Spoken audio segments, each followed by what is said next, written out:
다음으로 5번째 주제인 차별에 대해 살펴보겠습니다.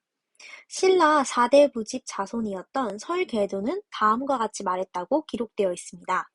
신라에서는 사람을 등용하는 데에도 골품, 즉 신분을 따지니 만일 그 해당하는 골품이 아니면 큰 재능과 훌륭한 공로가 있다고 해도 일정 계급 이상 진급할 수가 없다.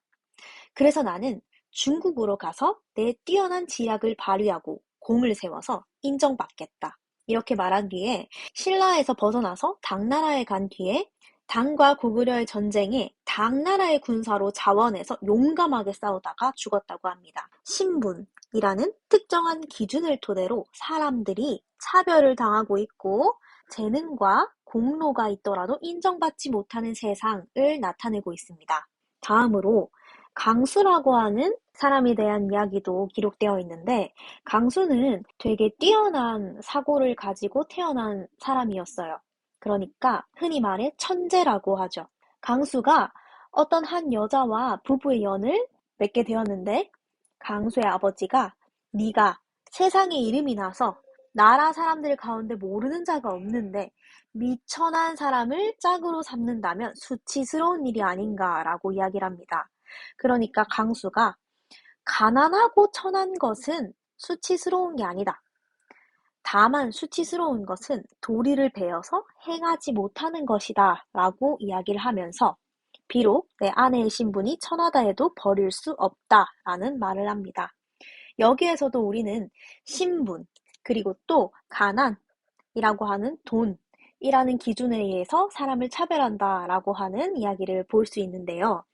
저희는 이 이야기 속에서 이런 가치를 찾을 수 있었어요. 겉이 중요한 것이 아니라 속이 중요하다. 그러니까 겉으로 드러나는 신분이라든지 그다음에 돈과 관련된 가난함 그런 것들이 중요한 게 아니라 속에서 내가 가지고 있는 재능, 큰 재능이나 훌륭한 공로 혹은 도리를 배워서 행하는 것 그것이 더 중요하다라고 하는 가치를 끌어낼 수 있겠습니다. 이를 바탕으로 교실 속에서 어떻게 활용할까 생각을 해보니까 겉만 보고 친구를 사귀는 이 학생을 교사로서 어떻게 지도하면 좋을까? 그 지도 방안을 이야기해도 좋을 것 같고요. 혹은 이러한 제시문을 나타낸 뒤에 제시문에 드러나 있는 문제는 무엇이고 이 문제는 바로 차별과 관련된 문제겠죠. 이 문제는 무엇이고 삼국유사나 삼국사기에서 다른 일들이 있었는가? 혹은 책 속의 이야기뿐만 아니라 내가 알고 있는 사례가 있는가? 혹은 나의 차별과 관련된 경험이 있는가? 물을 수 있겠습니다. 또한 이 차별과 관련하여 교육적인 지도 방안을 한번 같이 이야기해도 좋을 것 같아요. 6번째 주제는 대비 그리고 계획의 중요성입니다. 삼국사기에는 앞서 말했듯이 전투가 굉장히 많이 나와 있는데요. 신라와 백제의 전투를 다루는 부분에서 이렇게 기록되어 있습니다. 대왕이 오군을 여러 장수에게 맡겼으니 국가의 존망이 이 한 번의 싸움에 달려있다. 병법에 이르기를 가능성을 보면 나아가고 어려움을 알면 물러선다고 했는데 지금 강력한 적이 눈앞에 있는데 좋은 계책을 쓰지 않고 곧장 나아갔다가는 만에 안의 뜻대로 되지 않을 경우 후회해도 때가 늦을 것이다. 라고 합니다. 이는 내가 어떤 문제가 있을 때 바로 그 문제를 해결하려고 돌진하기보다는 먼저 좋은 계획, 다시 말해 계획을 세운 뒤에 그것을 해결해야 된다라는 말을 담고 있는데요. 계획의 중요성과 관련된 나의 경험을 생각해 보셔도 좋을 것 같고요. 그리고 또 교사로서 교육적으로 이걸 녹여보면은 수업을 하기 이전에 수업 연구가 중요하다라는 내용으로 풀이하셔도 좋을 것 같아요. 아이들마다 특성이 모두 다르다고 말씀을 앞서 드렸었죠. 그래서 그에 맞는 그 각각의 특성과 개성에 맞는 교육 방법과 자료가 꼭 필요합니다. 그것을 교사가 따로 연구해서 제공하지 않고 곧장 수업을 진행했다가는 모든 학생들이 학습 목표에 도달하기란 참 어려운 일이겠죠. 수업 연구와 관련해서는 또 교과서에 예를 들어서 사회 과목에 우리 고장에 대해서 나와 있는 부분이 있다. 그러면 교과서에는 대표적으로 서울의 내용이 담겨져 있습니다. 왜냐하면 국민의 50%가 살고 있는 곳이 바로 서울특별시이기 때문인데요. 우리는 대구이기 때문에 그것을 바로 수업에 활용한다면 조금 맞지 않는 부분이 있겠죠. 그래서 우리 것으로 그걸 다시 활용하는 것의 중요성, 요렇게 조금 더 틀어서 보셔도 좋을 것 같고요. 다음으로 7번째 주제, 신념에 대해서 이야기해 보겠습니다. 신념에 대해서는 저희는 두 가지 이야기를 가지고 왔어요. 먼저 장군의 이야기인데요. 이런 대사가 있습니다. 적진에 임하여 전진이 있을 뿐 후퇴가 없는 것이 사졸로서 지켜야 할 마땅한 본분이다. 따라서 대장부가 이를 행하면 스스로 결정할 것이지 어찌 꼭 여러 사람의 의견만을 따르겠는가 하는 말이 있어요. 다음으로는요. 지휘관이었던 김흠훈이 했던 이야기인데요. 대장부가 이미 몸을 나라에 바친 이상 남이 알듯 모르듯 마찬가지다.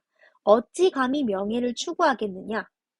그는 꼿꼿이 서서 움직이지 않았습니다. 종자가 말고삐를 잡고 돌아가기를 권했지만 칼을 뽑아서 휘두르면서 적과 싸우다가 죽었다고 합니다. 이 두 가지 사례에서 저희는 신념이라는 주제를 가지고 왔습니다. 신념이란 내가 가지고 있는 나의 확고한 생각을 의미하죠. 타인의 말이나 주위의 영향에 휘둘리기보다 내가 스스로 하고자 결정한 일을 행하는 태도라고 풀이할 수 있겠습니다.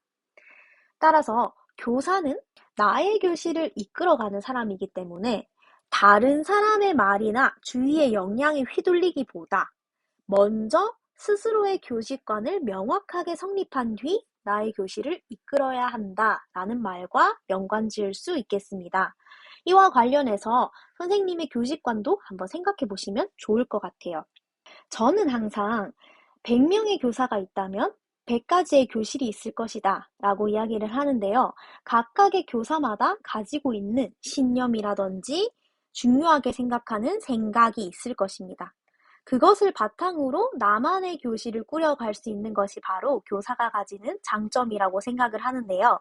교사가 만약 다른 선생님들이 하는 것을 따라가려고 하거나 타인의 말에 계속 휘둘리면서 내가 어떻게 해야 되는지 갈피를 잡지 못한다면 학생들도 교실 속에서 불안감을 느낄 것입니다.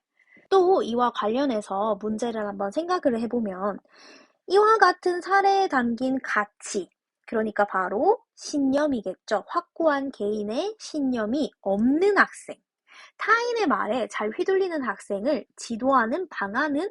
이라는 물음을 할 수도 있겠는데요. 저희는 이렇게 생각을 해봤어요. 첫 번째로는 모두말 활동을 할 때 주변에 어떤 친구를 앉혀야 할까가 가장 중요하다고 생각합니다. 주변에 자기의 주장이 강한 학생을 둔다면 신념이 없는 학생은 그 사이에서 나의 주장을 꺼내기 힘들겠죠. 그리고 친구를 따라가기만 해서 나만의 주장을 만들려고 하지 않을 거예요. 그리고 본인의 생각을 이야기할 수 있는 기회를 꾸준하게 제공하는 방법이 있습니다. 매일 아침 어떤 특정한 주제에 대해서 그냥 한마디씩 줄줄이 발표를 한다든지 혹은 토론을 하더라도 그냥 전체 토론을 바로 하는 것이 아니라 피라미드 토론으로 먼저 1대1 이야기를 하고 2대2 이야기를 하고 3대3 이야기를 하고 이렇게 점점점 늘려나가는 이러한 토론 방법을 쓴다면 학생이 한 번 이상은 최소한 말을 하게 되겠죠. 본인의 생각을 꾸준하게 작게라도 이야기할 수 있는 기회를 제공한다. 또 마지막으로 반에서 특정한 역할을 부여해서 이 학생이 자신이 주체적으로 무언가를 할 수 있도록 한다. 이렇게 답변해 주시면 좋을 것 같아요. 물론 저희의 생각이 모두 정답은 아니겠지만 참고해 주시면 좋을 것 같아요.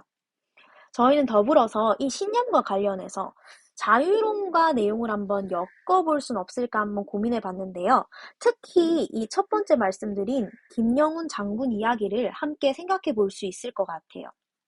여기 이 밑줄 친 말에서 대장부가 이를 행하면 스스로 결정하지 다른 사람의 의견을 따르지는 말자라고 되어 있는데 이 말을 자유론적 관점에서 비판적으로 생각해 볼 수 있을 것 같아요. 여러 사람의 의견을 전혀 듣지 않는 것이 문제가 될 수 있기 때문입니다. 자유론에서는 토론이 가장 중요하다고 생각했어요. 한 개인이 어떠한 특정한 생각을 가지고 있는데 이 생각을 남들과 교류하지 않고 스스로 이것이 정답이다 라고 생각한다면 자기가 만든 이 틀 안에 그냥 갇혀서 이 신념은 알맹이가 없는 빈 껍데기로 남을 뿐이라고 이야기를 했어요.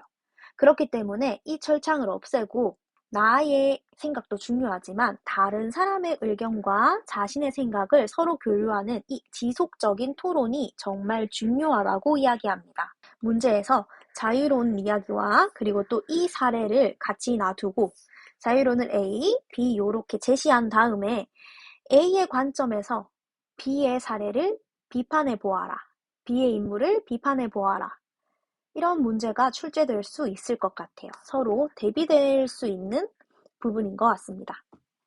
다음으로 8번째, 양성평등입니다.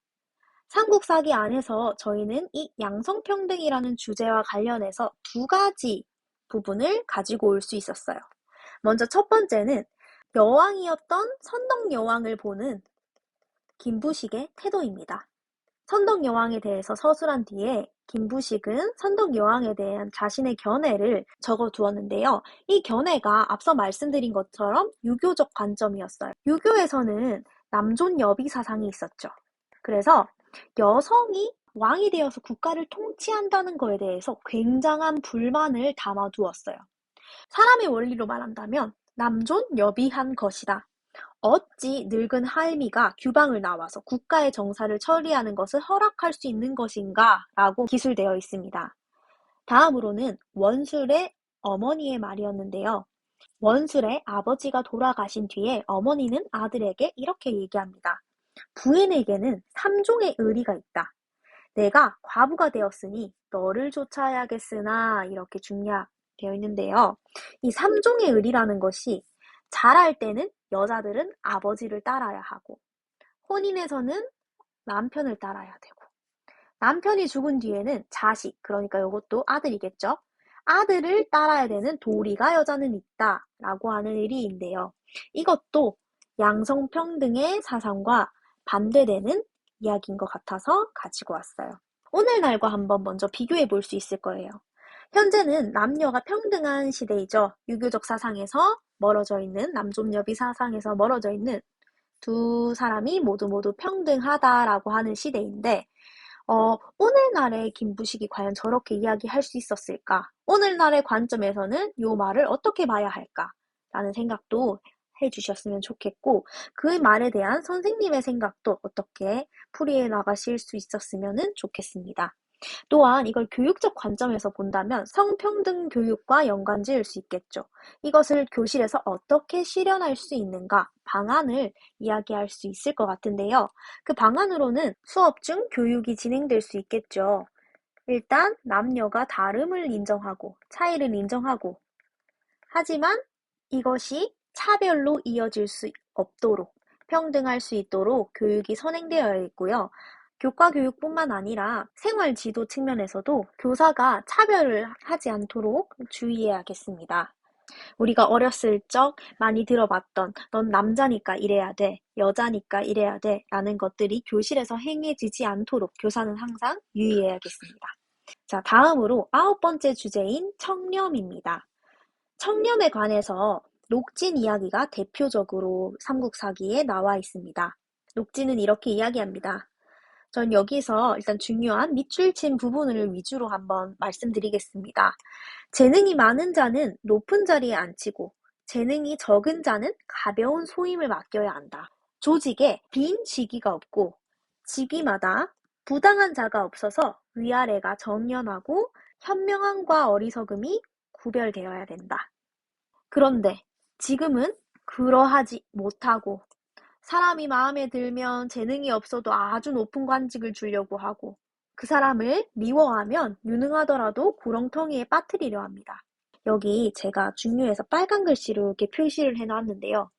관직에 있으면서 청렴결백해야 한다 라는 것이 바로 녹진이 하고자 했던 말입니다. 교사는 공직자입니다. 공직자로서 청렴을 무엇이라고 생각하는지 선생님의 생각을 한번 간단히 정리해 주셔도 좋을 것 같고요. 또 청렴을 위해서 대구시 교육청에서 행하고 있는 시책을 말씀해 주셔도 좋을 것 같습니다. 반부패 청렴 조직을 활성화하고 있고 또 학교 안의 내용을 정보 공시로 투명하게 표출하고 있다. 그리고 또 교사로서 청렴을 지녀야 하는 이유는 또 무엇인지 아이들과 관련해서도 한번 생각해 보셔도 좋을 것 같아요. 다음으로 10번째 주제인 의견 충돌입니다. 의견 충돌과 관련해서는 대표적으로 삼국사기의 가장 유명한 이야기죠. 2차 돈의 순교가 있습니다. 이 내용은 아마 많은 선생님들께서 이미 알고 계신 것 같은데 이렇게 유명한 일화 같은 경우에는 문제가 이런 식으로 나올 수도 있어요. 2차 돈의 순교에 대한 사건을 구체적으로 설명한 다음에 교훈을 설명해 보아라 하는 내용이 나올 수 있거든요. 그래서 조금 더 구체적으로 알고 계셔도 좋을 것 같아요. 이차돈과 왕은 불교를 받아들이려 하였으나 여러 신하들은 믿지 않고 반대가 많았습니다. 신하들은 굳건히 반대했고요. 이차돈은 지금 여러 신하들의 말은 옳지 않습니다. 무릇 비상한 사람이 있은 후에야 비상한 일이 있는 것이니 자신의 목을 베어서 사람들의 견해를 하나로 모으라고 조언합니다. 하지만 왕은 이차돈을 죽일 수 없어서 거절을 했죠. 그렇지만 결국 여러 사람들의 의견은 강경하기 때문에 꺾지 못하겠고 너는 혼자 다른 말을 하고 있으니 두 편을 모두 따를 수는 없다라고 하며 이차돈의 조언을 듣고 목을 베입니다. 그러자 이차돈의 목에서 흰 피가 나와서 사람들이 괴이하게 여겨서 다시는 불교를 비방하거나 헐뜯지 않았다라고 하는 이야기입니다. 여기서 훌륭하다고 볼 수 있는 점은 이 왕의 태도가 될 수 있겠죠. 이것은 우리가 본받아야 하는, 교사로서 본받아야 하는 점인데 두 이야기를 모두 들어보려 하였다라고 할 수 있어요. 교사로서 학생들이 서로 의견 충돌을 하고 있는 상황을 보았을 때 둘 중 하나가 맞다, 옳다라고 이야기를 판단을 내린다기보다는 교사는 판단하는 자세가 되어서는 안 됩니다. 교사는 아이들이 스스로 무엇이 옳은지 판단할 수 있도록 만들어줘야 되는 존재이거든요. 그래서 서로가 서로를 설득하는 토론의 장이 열릴 수 있도록 그 속에서 중재자가 되어야 한다고 생각합니다. 더불어 이 2차돈의 순교 내용을 자유론과 연계할 수도 있겠는데요. 자유론에서 이야기하는 것이 한쪽의 생각이 항상 옳은 것은 아니다라고 하는 이야기인데요. 결국 이 책은 불교를 공인한 국가에서 쓴 책이기 때문에 신하들의 말과 달리 결국 옳았다라고 쓰여져 있습니다. 이것은 다른 사람이 모두 어떠한 한 진리를 믿고 한 사람이 그에 다른 의견을 제시하는 그런 상황과 같다고 볼 수 있을 것 같아요. 그래서 자유론에서처럼 다른 사람이 모두 믿고 있는 진리라 할지라도 이것이 정말 참인지 아닌지는 판단하지 말고 함께 같이 이야기를 해보아야 한다고 했어요. 이것이 바로 토론이었죠. 계속해서 반복되고 있습니다. 저희가 생각하는 2차 돈의 순교와 관련해서 나올 수 있는 문제는 나와 생각이나 의견이 달랐던 사람들과 대화를 나누었던 경험이 있는가, 그런 상황에서 어떻게 문제를 해결했는가 하는 문제가 나올 수 있을 것 같고, 교실 속에서 이러한 사례가 나왔을 경우에는 교사가 어떻게 대처해야 하는지, 교사의 태도나 역할에 대해서 물어볼 수도 있을 것 같습니다. 또한 만약 한 학생이 모두와 다른 의견을 제시하고 있을 때 교사가 어떻게 대응할 수 있는지 그것도 비슷하겠죠. 더불어서 구체적으로 발표의 문제라도 한 학생만 다른 답을 제시하고 있을 때 물론 그 답이 맞을 수도 있겠고 전혀 다른 엉뚱한 대답을 할 수도 있겠죠. 그때 교사는 어떻게 해야 하는가? 저희는 여기에 대한 답으로는 교사는 발문을 통해서 학생의 사고를 좀 더 구체화할 필요가 있다고 생각했어요. 그렇게 학생이 발문을 통해서 스스로 답을 내리고 자신의 생각을 구체화하다 보면 의견에 오류가 있다고 하더라도 점점점 자신의 의견을 변화시켜서 바로잡을 수 있겠죠. 교사는 여기에서 정답을 내려주는 존재가 되어서는 안 되고요. 이 친구들이 조금 더 사고할 수 있도록 그것을 적극적으로 돕는 사람이 되어야 한다고 저희는 생각합니다. 더불어서 처음에 말했었던 이 질문에 대해서도 한번 답변을 만들어 보시면 좋을 것 같아요. 자, 다음으로 11번째 주제는 기록의 중요성입니다. 신라 이사부가 왕에게 나라의 역사라는 것은 임금과 신하들의 선악을 기록하여 좋고 나쁜 것을 만대 후손들에게 보여주는 것입니다. 이를 책으로 편찬해 놓지 않는다면 후손들이 무엇을 보겠습니까? 라는 이야기를 했다고 기록되어 있습니다. 이것을 보았을 때 이사부도 기록의 중요성에 대해서 아주 강조를 하고 있죠. 그렇다면 교사에게 기록이란 무엇일까요? 교사는요, 수업을 기록할 수 있겠습니다. 이를 바탕으로 자기 성찰을 할 수도 있고요. 학습 지도에 대한 자료를 자기 스스로 다시 한 번 더 상기해서 볼 수 있겠습니다.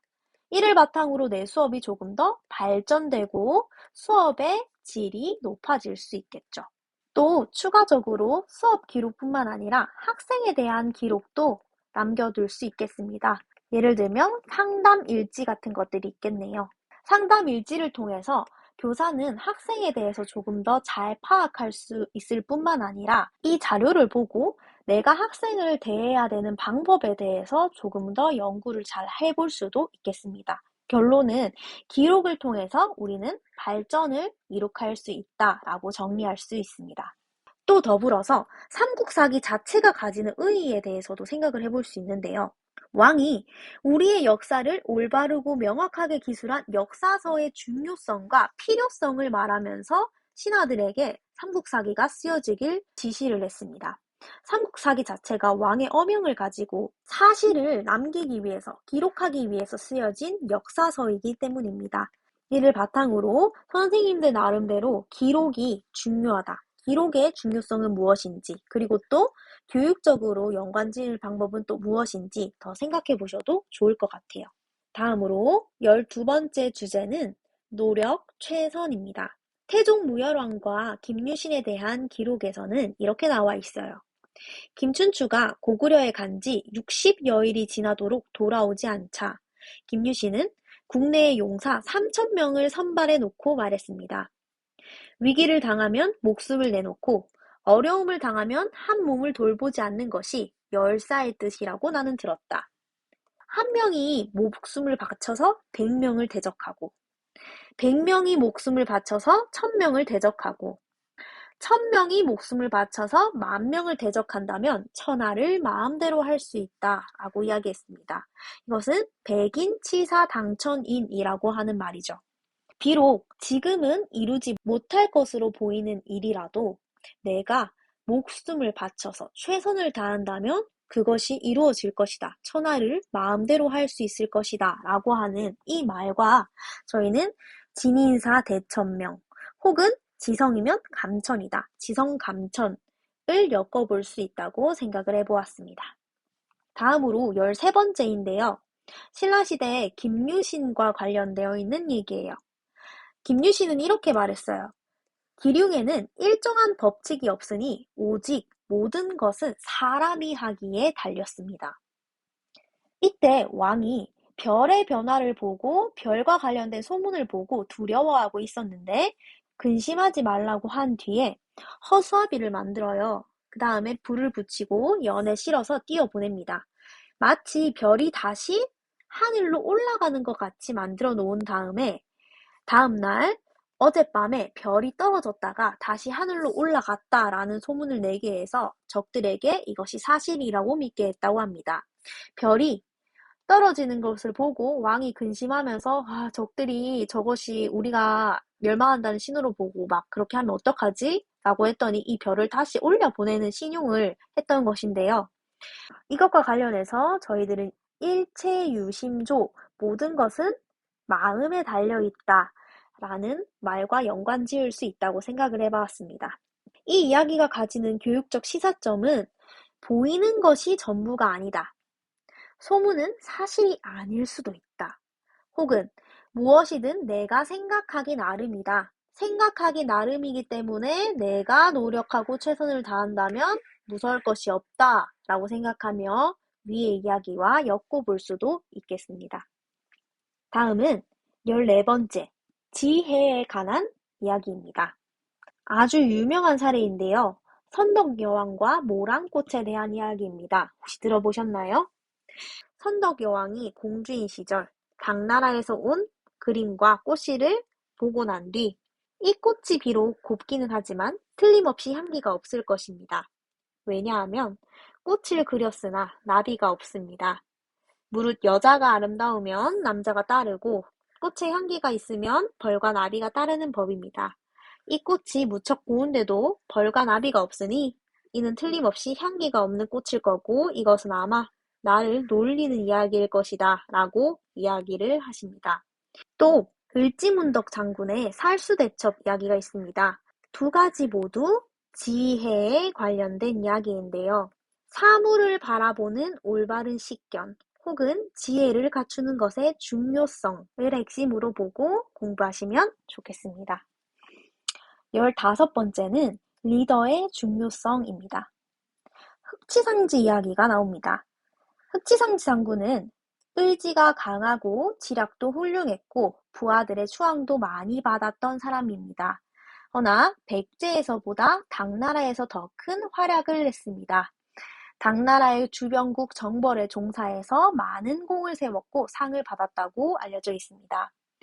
이는 아무리 훌륭한 이런 인재라고 하더라도 시대와 주군을 잘 만나야 한다라는 의의를 꺼낼 수 있겠는데요.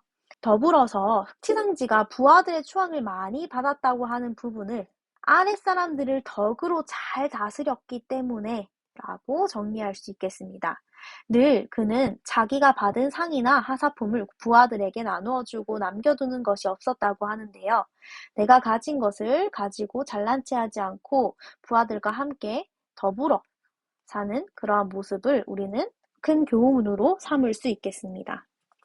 마지막으로는 자유론과 연계되는 부분 한 부분과 그리고 그 외에 우리가 더 생각해 볼 부분입니다. 신라시대 기록에서 궁한도적은 뒤쫓지 말라라고 했습니다. 왕께서는 그만두셨으면 좋겠습니다. 라며 어떤 신하가 충언을 합니다.